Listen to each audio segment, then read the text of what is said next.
Hello दोस्तों, जय माता दी। आज हम आप लोगों के लिए लेकर आए हैं भगवान विष्णु को प्रसन्न करने वाली व्रत की कथा। आशा करती हूँ आप लोगों को यह कथा बहुत अच्छी लगेगी। अगर अच्छी लगे तो लाइक शेयर ज़रूर करें, सब्सक्राइब ज़रूर करें, बेल आइकन ज़रूर दबाएं, जिससे आपको अगली कथाएं सबसे पहले आपके पास आ जाएंगे। तो चलिए शुरू करते हैं। गुरुवार को भगवान बृहस्पति की पूजा का विधान है। इस पूजा से परिवार में सुख शांति रहती है। जल्द विवाह के लिए भी गुरुवार का व्रत किया जाता है। गुरुवार की पूजा विधि विधान के अनुसार की जानी चाहिए। व्रत वाले दिन सुबह उठकर बृहस्पति देव का पूजन करना चाहिए। बृहस्पति देव का पूजन पीली वस्तुएं, पीले फूल, चने की दाल, मनक्का, पीली मिठाई, पीले चावल और हल्दी चढ़ाकर किया जाता है। इस व्रत में केले के पेड़ की पूजा की जाती है। कथा और पूजन के समय मन, कर्म और वचन से शुद्ध होकर मनोकामना पूर्ति के लिए बृहस्पति देव से प्रार्थना करनी चाहिए। गुरुवार व्रत की कथा इस प्रकार है। प्राचीन काल की बात है। किसी राज्य में एक बड़ा प्रतापी और दानी राजा राज करता था। वह प्रत्येक गुरुवार को व्रत रखता एवं भूखे और गरीबों को दान देकर पुण्य प्राप्त करता था। परंतु यह बात उनकी रानी को अच्छी नहीं लगती थी। वह न तो व्रत करती थी, न ही किसी को एक भी पैसा दान में देती थी और राजा को भी ऐसा करने से मना करती थी। एक समय की बात है, राजा शिकार खेलने के लिए वन चले गए थे। घर पर रानी और दासी थी। उसी समय गुरु बृहस्पति देव साधु का रूप धारण कर राजा के दरवाजे पर भिक्षा मांगने आए। साधु ने जब रानी से भिक्षा मांगी तो वह कहने लगी, हे साधु महाराज, मैं इस दान और पुण्य से तंग आ गई हूँ। आप कोई ऐसा उपाय बताएं जिससे कि सारा धन नष्ट हो जाए और मैं आराम से सो सकूं, रह सकूं आराम से। बृहस्पति देव ने कहा, हे देवी, तुम बड़ी विचित्र हो। संतान और धन से कोई दुखी होता है? और अगर अधिक धन है तो इसे शुभ कार्य में लगाओ। कुंवारी कन्याओं का विवाह कराओ, विद्यालय और बाग बगीचे का निर्माण कराओ, जिससे तुम्हारे दोनों लोग सुधरे। परंतु साधु की इन बातों से रानी को खुशी नहीं हुई। उसने कहा कि मुझे ऐसे धन की आवश्यकता नहीं है जिसे मैं दान दूं और जिसे संभालने में मेरा सारा समय नष्ट हो जाए। तब साधु ने कहा, यदि तुम्हारी ऐसी इच्छा है तो मैं जैसा तुम्हें बताता हूँ तुम वैसा ही करना।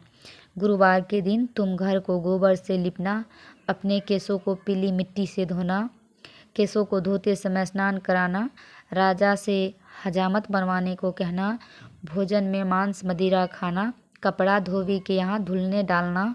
इस प्रकार 7 बृहस्पतिवार करने से तुम्हारा समस्त धन नष्ट हो जाएगा। इतना कहकर साधु रूपी बृहस्पति देव अंतर्ध्यान हो गए। साधु के अनुसार कई बातों को पूरा करते हुए रानी को केवल 3 बृहस्पतिवार ही बीते थे कि उनकी समस्त धन संपत्ति नष्ट हो गई। भोजन के लिए राजा का परिवार तरसने लगा। तब एक दिन राजा ने रानी से बोला कि हे रानी, तुम यहीं रहो, मैं दूसरे देश को जाता हूँ, क्योंकि वहाँ पर सभी लोग मुझे जानते हैं, इसलिए मैं कोई छोटा कार्य नहीं कर सकता। ऐसा कहकर राजा प्रदेश चला गया। वहाँ वह जंगल से लकड़ी काट कर लाता और शहर में बेचता। इस तरह वह अपना जीवन व्यतीत करने लगा। इधर राजा के परदेश जाते ही रानी और दासी दुखी रहने लगी। एक बार जब रानी और दासी को 7 दिन तक बिना भोजन के रहना पड़ा तो रानी ने अपनी दासी से कहा, हे दासी, पास ही के नगर में मेरी बहन रहती है। वह बड़ी धनवान है, तो उसके पास जा और कुछ ले आ, ताकि थोड़ी बहुत गुजर बसर हो जाए। दासी रानी की बहन के पास गई। उस दिन गुरुवार था और रानी की बहन उस समय बृहस्पतिवार व्रत की कथा सुन रही थी। दासी ने रानी की बहन को अपनी रानी का संदेश दिया, लेकिन रानी की बड़ी बहन ने कोई उत्तर नहीं दिया। जब दासी को रानी की बहन से कोई उत्तर नहीं मिला तो वह बहुत दुखी हुई और उसे क्रोध भी आया। दासी ने वापस आकर रानी को सारी बात बता दी। सुनकर रानी ने अपने भाग को कोसा। उधर रानी की बहन ने सोचा कि मेरी बहन की दासी आई थी, परंतु मैं उससे नहीं बोली, इससे वह बहुत दुखी हुई होगी।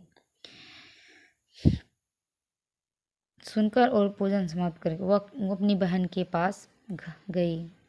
कथा सुनकर आई और हे बहन, मैं बृहस्पतिवार का व्रत कर रही थी। तुम्हारी दासी मेरे घर आई थी, परंतु जब तक कथा होती है तब तक न तो उठते हैं और न ही बोलते हैं, इसलिए मैं नहीं बोली।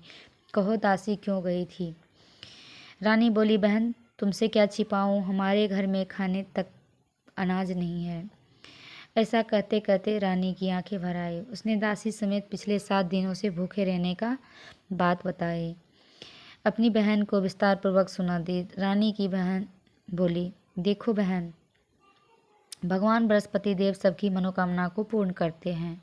शायद तुम्हारे घर में अनाज रखा हो। पहले तो रानी को विश्वास नहीं हुआ, पर बहन की आग्रह करने पर उसने अपनी दासी को अंदर भेजा तो उसे सचमुच अनाज से भरा एक घड़ा मिला गया। यह देखकर दासी को बड़ी हैरानी हुई। दासी रानी से कहने लगी, हे रानी, जब हमको भोजन नहीं मिलता है तो हम व्रत ही तो करते हैं, इसलिए क्यों न इसे व्रत और कथा की विधि पूछ ली जाए, ताकि हम भी व्रत कर सके। तब रानी ने अपनी बहन से बृहस्पतिवार का कैसे व्रत किया जाता है ये पूछा।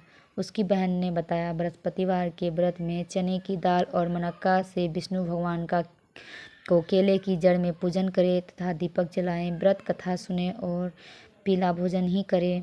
इससे बृहस्पति देव प्रसन्न होते हैं। व्रत और पूजन विधि बताकर रानी की बहन अपने घर को लौट गई। 7 दिन के बाद जब गुरुवार आया तो रानी और दासी ने व्रत रखा। घुड़साल में जाकर चना और गुड़ लेकर आई, फिर इससे केले की जड़ तथा विष्णु भगवान का पूजन किया। अब पीली भोजन कहाँ से आए, इस बात को लेकर दोनों बहुत दुखी थे।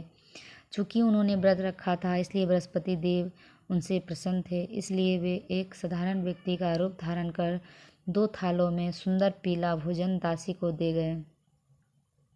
भोजन पाकर दासी प्रसन्न हुई और फिर रानी के साथ मिलकर भोजन ग्रहण किया।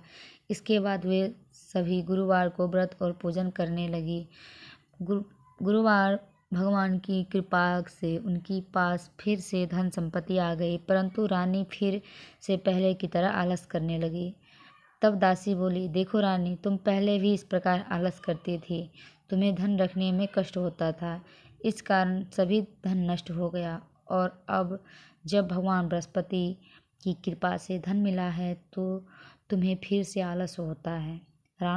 रानी को समझाते हुए दासी कहती है कि बड़ी मुसीबतों के बाद हमने यह धन पाया है, इसलिए हमें दान पुण्य करना चाहिए, भूखे मनुष्यों को भोजन कराना चाहिए और धन को शुभ कार्य में खर्च करना चाहिए, जिससे तुम्हारे कुल का यश बढ़ेगा, स्वर्ग की प्राप्ति होगी और पितृ प्रसन्न होंगे।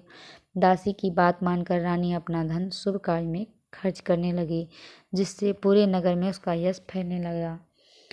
बृहस्पतिवार व्रत की कथा के बाद श्रद्धा के साथ आरती की जानी चाहिए। इसके बाद प्रसाद बांटकर उसे ग्रहण करना चाहिए। ध्यान से सुनने के लिए धन्यवाद। जय माता दी।